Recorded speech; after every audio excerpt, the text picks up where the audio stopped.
My coworkers and I were having a great staff meeting. We were looking at some new project-based learning that we wanted to do with a cross-curricular project. We were looking at some field trips that we had coming up. Things were going really well, and we started looking at our new social emotional learning program that we were excited to implement in our school. As the meeting went on, I started to realize, though, that with this wonderful program was going to take a lot of dedication on my part to roll it out well with my students. I got thinking, okay, if I need to give this program all of this time, probably about 10 hours, how in the world am I going to fit in yet one more thing? My name is June Lang, and I'm a graduate member of the 40-Hour Teacher Workweek. And I'm here to share with you how secondary educators can take a radical approach to prioritization during the school week using one of the bonuses from the club called the Big Five. On this list, we're going to be looking at some key ideas, and I don't want you to worry. This is not another work smarter, not harder speech. This is about knowing that you did right by your kids when you leave at the end of the day. This is about knowing that you have the energy beyond the school day to care for the things in your personal life that truly matter. And it's also about sharing the fact that you are worthy and capable of meeting your goals. So I still have these 10 hours to fit in, and I'm thinking during this meeting, like, don't want to get another I don't want to get another sub. I've used up so much time on my family who's been out ill this year. I didn't want to lose any more of that precious time. My kids had ski races on the weekends, and we've been really having a lot of fun as a family. So I decided then and there that I am going to accomplish this goal during my normal hours. Period. This is going to happen. This is my challenge, and how can I do it? I was feeling a little stressed in this moment. So after the meeting, I went and looked at my club materials and revisited the Big Five, which is really the premise of the club. And I'm going to be sharing with you how these Big Five can make changes over time, including on these issues when you have moments come up where you're not sure how you're going to work out the time to get it done, let alone get it done well. So these are the big five things. First of all, you have an opportunity to look at what is unnecessary during your teaching day and pull back on that. We're going to be looking at our main thing. How do we pick the main thing from our list making system and drive towards it with all of our might, like we're heading for the beach on spring break? Point the car south and don't turn around. We're going to really stay focused on our main thing. And an approach to that is using the third step, which is batching and finding our tasks and finding systems inside of our tasks to help us stay focused while we are working towards our main thing for the day. This is a big one. Step or number four for me, and the big five is about relaxing your standards. And about, for me, it was about bringing down these levels of perfection that I was always trying to attain. I wanted to be perfect at all of my tasks to the point where it became crushing. So, how can we lower our standards while still keep student engagement and student learning really high? And the fifth and final thing we'll talk about is scheduling and boundaries and designing our day to feel good during our school teaching and to feel great when we get home to focus on our personal lives. Over time, I was taking lots of little steps based on the mindset and strategies I was learning in the 40-Hour Teacher Workweek program. And every time I made a change or I implemented a mindset, tried a new strategy, I felt better, but more importantly, student learning went up every single time. Whether it was they had better behavior, whether they were working harder at their writing, goodness knows it's really difficult to get middle schoolers to write and to write well, whether it was their interactions with their peers, maintaining a positive classroom environment. Every time I put in a new step, my students' education got better. So, with that confidence, I'm like, okay, I know it's possible. I know it's possible. How am I going to drive through these 10 hours of professional development that I need to do and still stay focused on my kids?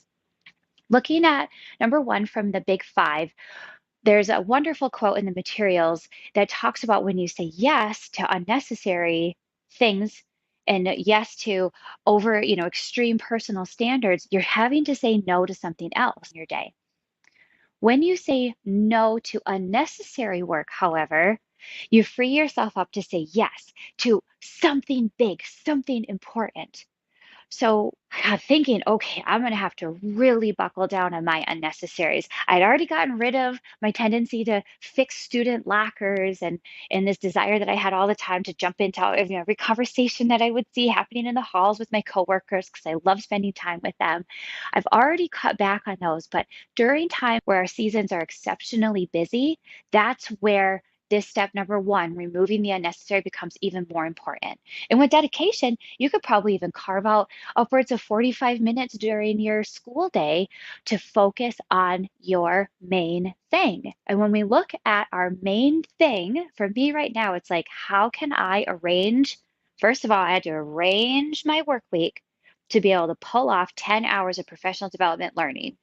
When I typed in priority list, because I thought it would be cute to have a list, an image of a list, Unsplash gave me the first image they gave me was of a sandy path through this beautiful green grass that was billowing in the wind, and I could just imagine the beach at the other end of this path. What a perfect image for our main thing, right? When we have a main thing, it's the number one thing that you want or need to accomplish in a day to feel confident.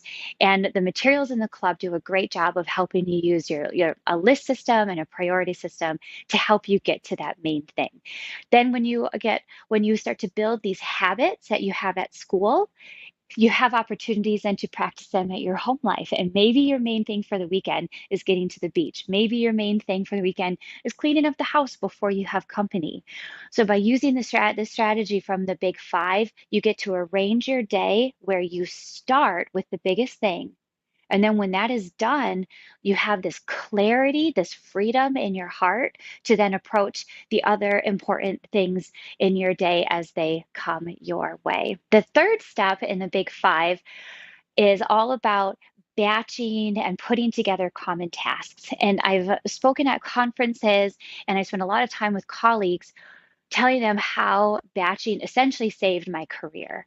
I used to spend so much time at work. I was upwards of 60 hours a week when I was first working. Nobody told me I had to do that. It was not a requirement of the job. I just didn't know how to do things differently and still get out the door at a reasonable time. In the resources that I put together for our summit this week, one of the things in there is all about batching with in relation to grading. So if grading is one of those areas that is still giving you trouble, where it's like no matter what you do, you feel like you can't just get through it. Check out my resources because there's a great scale and categories in there to help you quickly work through a large pile of work, as well as strategies that you can use to give feedback while students are working, which we're going to talk about here in a second on our next step. Because while batching may have saved my career, the secret sauce comes in here on step four, when it became really important for me as an educator to relax my own standards that I had set for myself. Many of them were arbitrary. It had to do with what time I got to work and how much I had to get done before I let myself leave at the end of the day. It had to do with what my worksheets looked like, what my classroom looked like. I had so many standards that I didn't realize were not vital to being a high quality educator. One of the things that my resource talks about, like I said, was with the grading. It's also centered around feedback and giving important feedback. As a perfectionist, I wanted to give lots of feedback to every student on all of their work that they turned in. When I watched one of my kids look at his test, notice that he got a B minus, he led the score. I had writing all over the front and back, and he put it in a trash can right in front of me. And I got thinking, I just did so much work and you didn't learn from it at all. He did not learn from it at all. Really great student, perfectly capable, but he didn't look at the feedback. So, how was he possibly going to learn? That in combination with spending some time having students work on some self-analysis during the classroom, even grading their own work, I got to realize that all this time I spent perfecting my written feedback was not having an impact on their learning, but spending time engaging with the kids, having them analyze their own work Now we were looking at some pretty extreme growth. Written feedback is not the only kind of feedback that there is to give. You can give verbal feedback. You can have groups give each other feedback. There's all different ways that you can communicate about student achievement that can be oftentimes more effective than written feedback on the students' papers. But again, this was difficult because I had to work on that perfection side of it. I was worried about people noticing.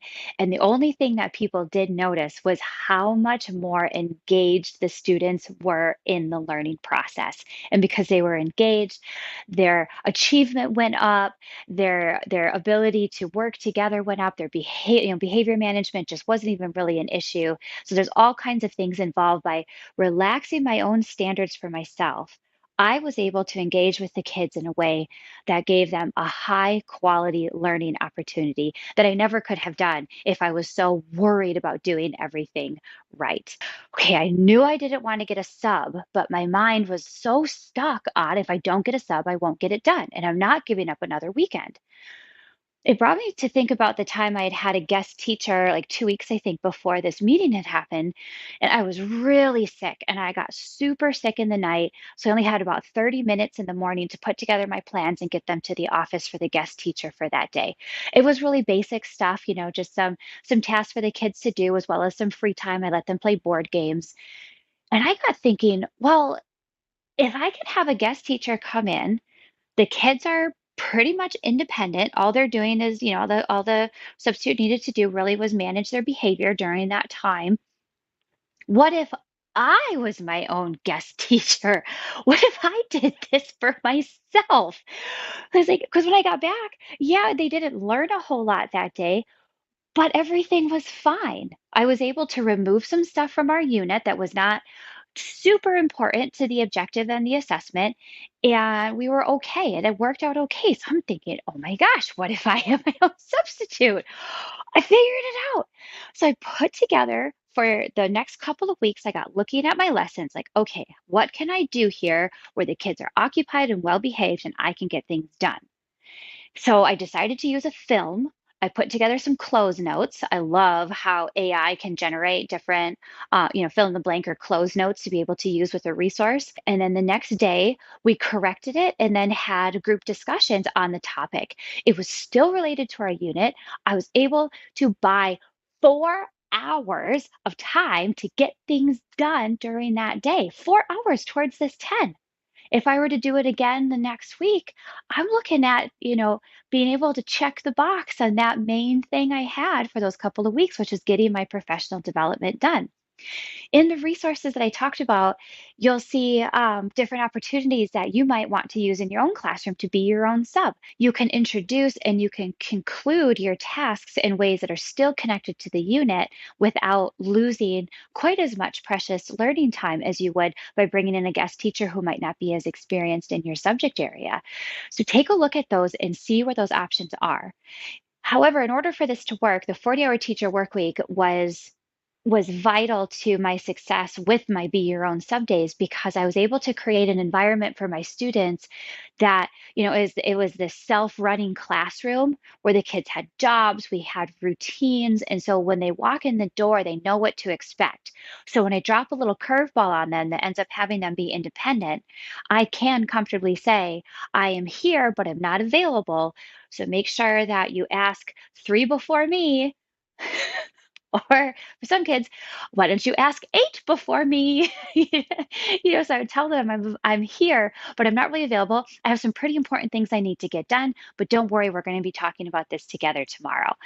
And by having this management in my room, I was able to set myself up for success for during a busy season, whether it's professional development hours, working on a program. It could be during exam week if you have high schoolers. It could be during parent teacher conferences. If you're coaching in a sport, it could be, when you've got a lot of games back to back.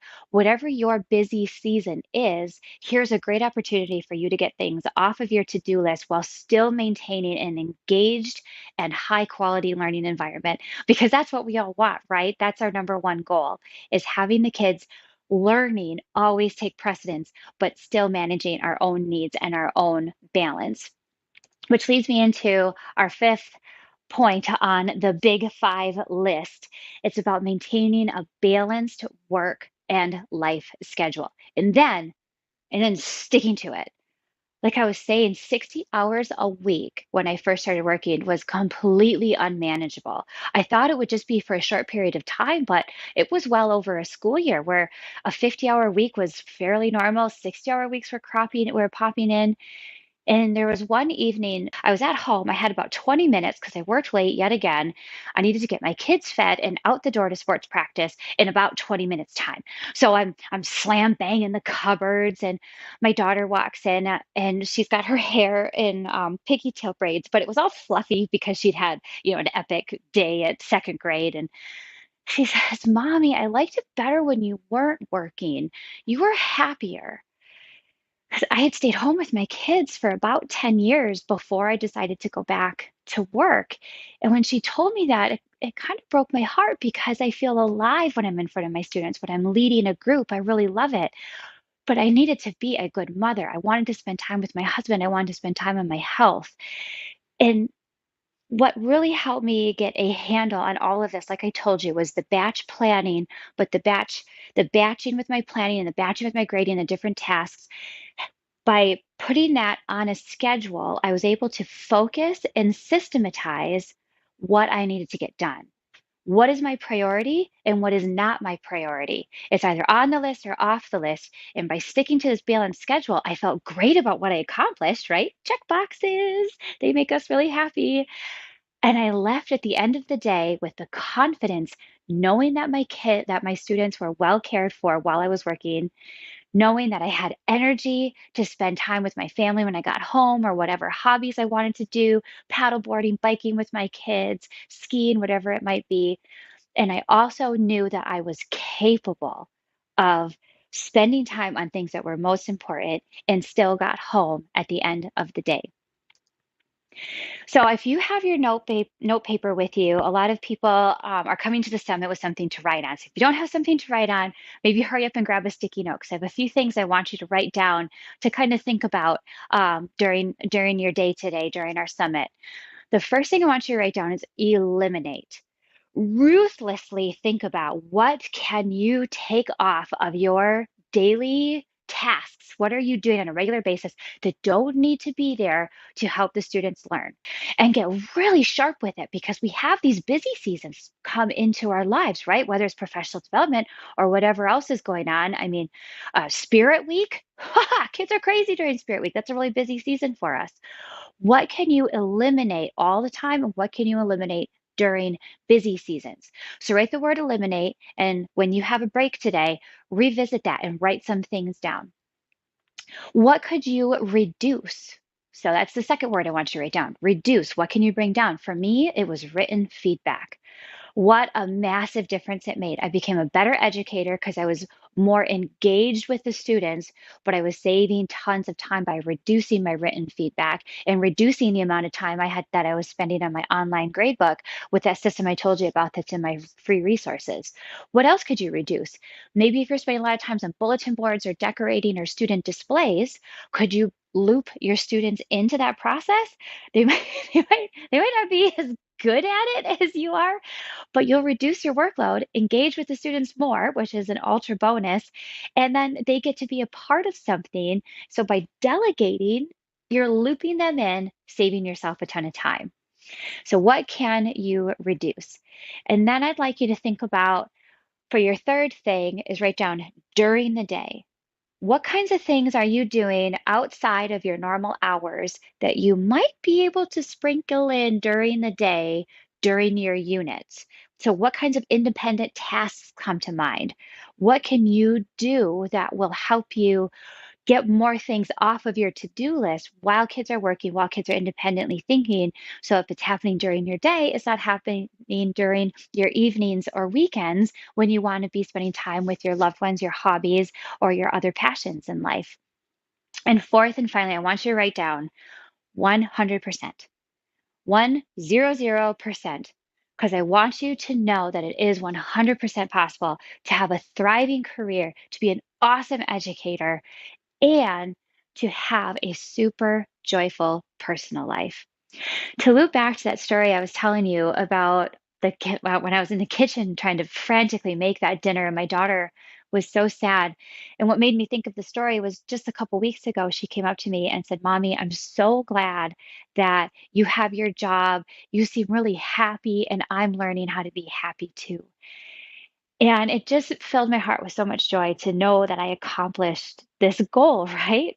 Is to be good at all the things that I enjoy about my life and to have, to be that role model for somebody who's so important to me.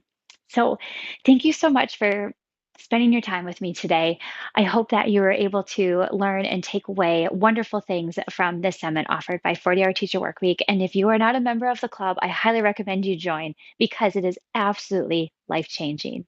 Again, my name is June, and thank you so much for being here today.